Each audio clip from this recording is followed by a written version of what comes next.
We're going to start with a little review from arithmetic sequences and series before we move into our geometric ones today.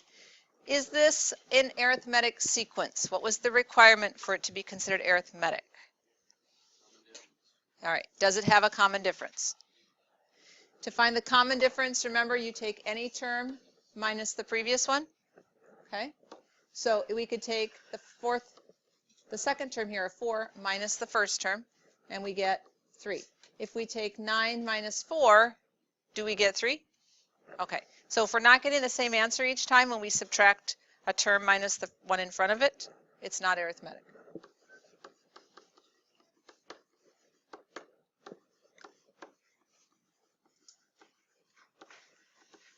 Okay. Second one says find the 17th term of the arithmetic sequence whose first two terms are 2 and 9. So if you are given the first two and you're told it's arithmetic, can you find the common difference? So D equals second term minus first term.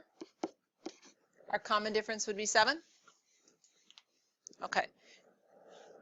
Our formula says take the first term plus n minus 1 times the common difference.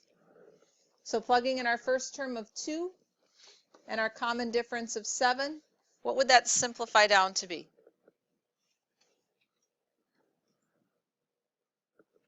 What'd you get? Okay. And then it says to find the 17th term. So we can put a 17 in there. What's 7 times 17 minus 5? Thank you. All right.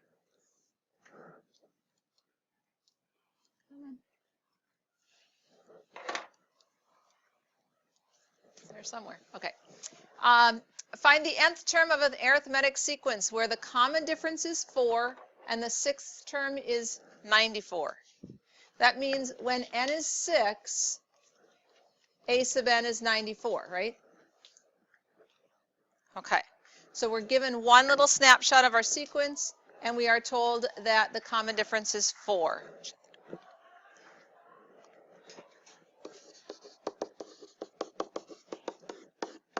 All right, starting with our generic one again.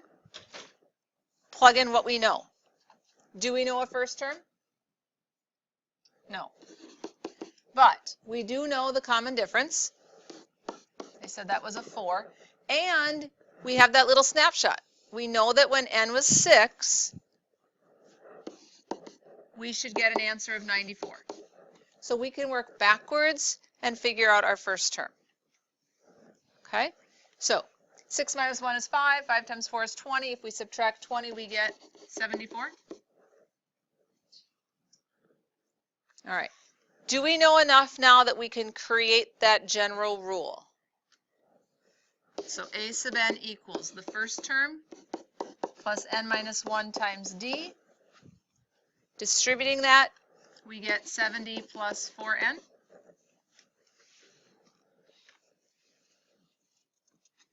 Okay.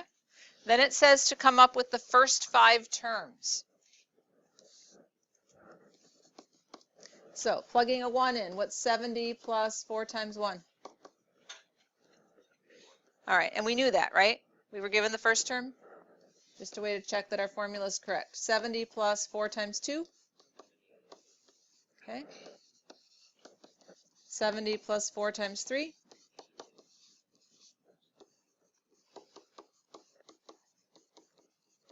Fourth term is 86, and the fifth term is the common difference between all of those a 4? Yes? If you know your first term and your common difference, you can start generating your sequence of numbers. Okay?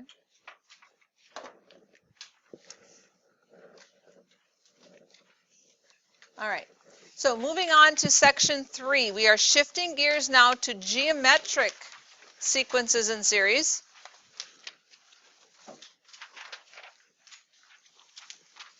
We want you to be able to find the common ratio.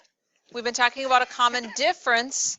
That's what makes something an arithmetic sequence. Having a common ratio is what makes it geometric.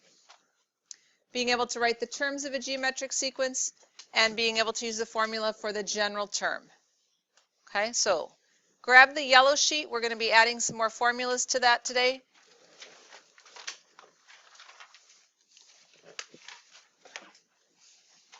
All right, so our definition for a geometric sequence, it must have a common ratio. So on the top block of your yellow sheet for the geometric ones, it needs a common ratio. And how we find that common ratio is this formula right here. We take any term in our sequence and divide it by the previous one. Instead of subtracting like we did for arithmetic, we want to divide it this time.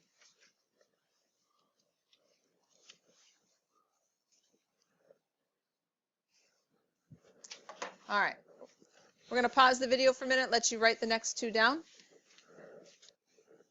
So we have the formulas written down, but what do they mean? For an explicit formula, remember that's the kind where we want to be able to find any term in the sequence without needing to know the other ones.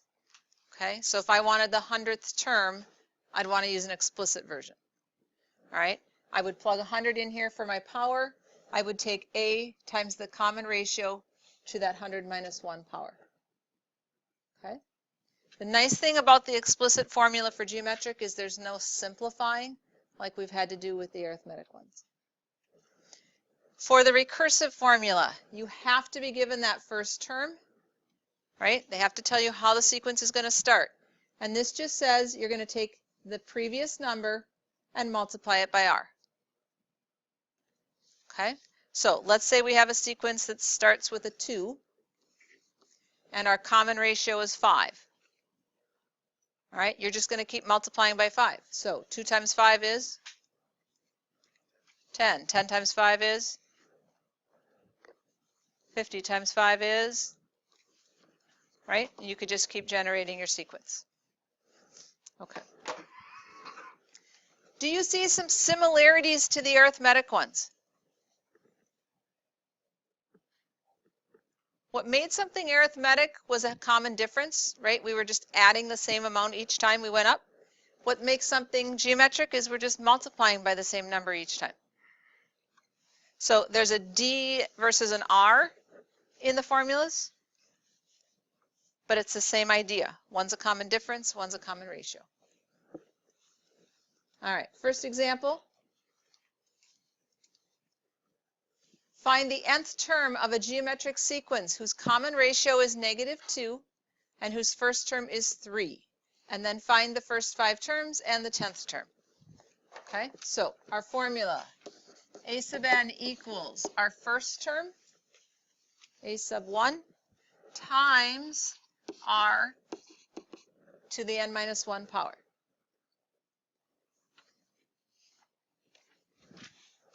And plugging in what we know. Our first term we were told was 3. Our r value in this case is a -2, so you are going to want to be careful raising a negative to a power. And our power is going to just be that generic n minus 1. We're just coming up with the rule for the nth term. We don't know a specific one yet.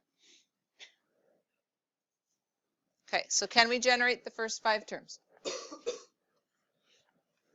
Okay, a sub 1 equals 3 times -2 to what power?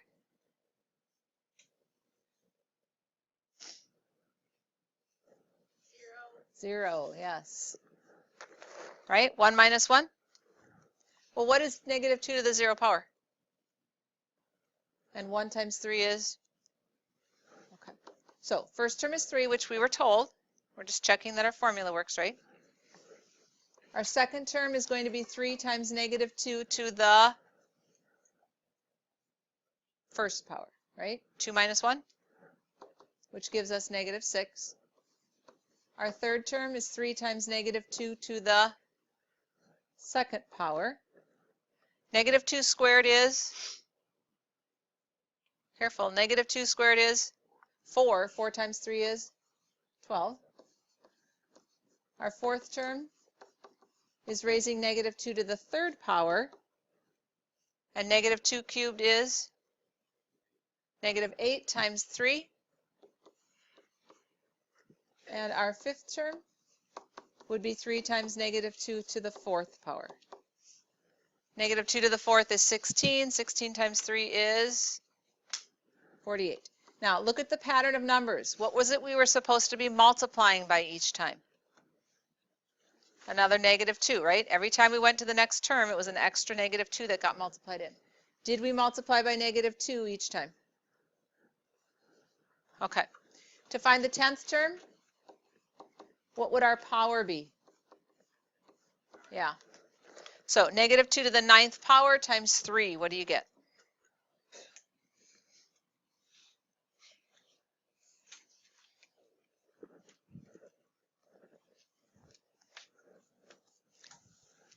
Three times negative 2 to the 9th.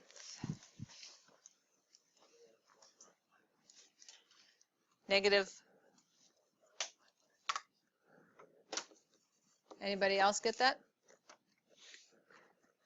All right. Our next example says find a sub 8 if our first term is 5,000 and our R value is 0.2. Well, our generic formula would say take your first term times your R value to the n minus 1 power. So if we want the 8th term, we're going to take 5,000 times what? 0.2 raised to the 7th power. All right, grab your calculators. 5,000 times 0.2 to the 7th power.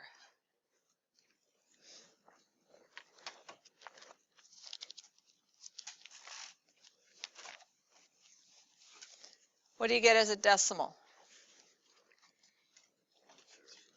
Okay, if I needed that as a fraction, how do you convert that decimal to a fraction? Yep, math fraction, what do you get? Okay.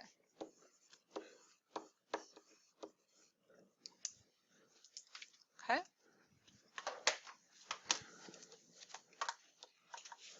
All right, question 3. Find the nth term of the geometric sequence when a sub 1 is 20 and r is 1.05, and then find the 15th term. I'm going to stop the video and let you guys try this one in your groups. Okay, so we want the nth term.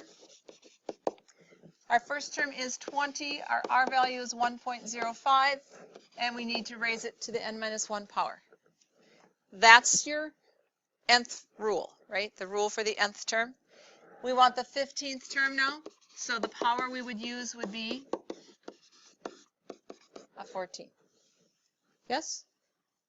All right, and I checked your papers. You guys all had 39.6? Okay. Question 4. Find this for the sequence 3, 6, 12, 24, 48. Find the nth term and the 14th term. So same kind of question we were just asked, except instead of them telling you what r is, they're showing you. We know our first term is 3, and we need that in our formula. To find r, what do we have to do? Yes, we can take 6 divided by 3, we could take 12 divided by 6, we could take 24 divided by 12. We should be getting the same answer for all of those, right? Any term divided by the previous number. In all these cases, we just get a 2. Does it seem like our r value is 2? Are we doubling our numbers? Yeah. So our rule would be our first term of 3. We're going to double them n minus 1 times. Okay. So now to find the 14th one, I can plug 14 in for n, and my power would be 13. So what is 3 times 2 to the 13th?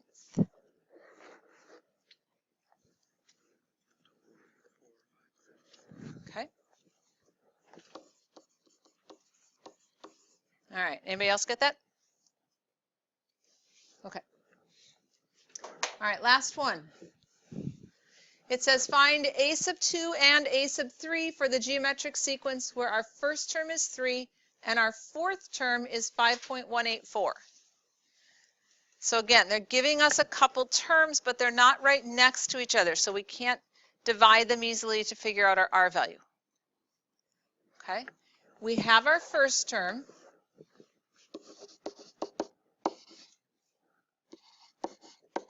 All right, so we could plug that 3 in. And then they gave us another little snapshot. They said a sub 4 is 5.184. That means if we put what in for n, what's my n value there? Yeah, if I put a 4 in for n, I should get what for an answer? Okay, so let's put a 4 in for n, and I should get 5.184 for an answer.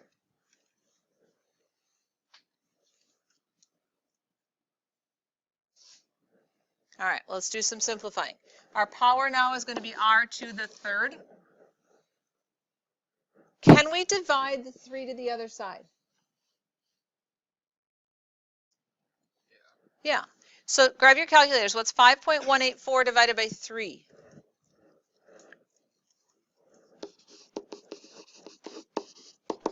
Say it again. 1 point. Okay. Now, if that represents r cubed, how can we find r? Cube root it. So take the cube root of that answer.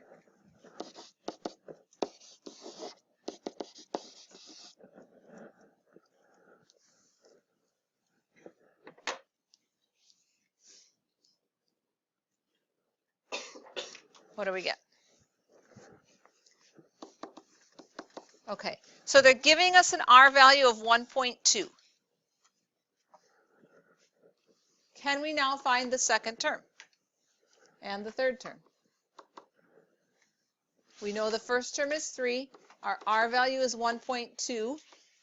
We just have to figure out what power to use. If I'm finding the second power, the second term, I'm going to use what power? A 1. If I'm finding the third term, I'm going to use what for my power? Okay. All right, so go ahead and figure out what those are.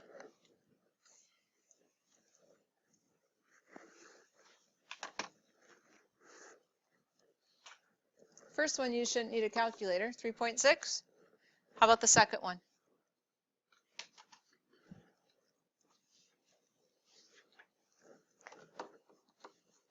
All right. Questions on the geometric formulas?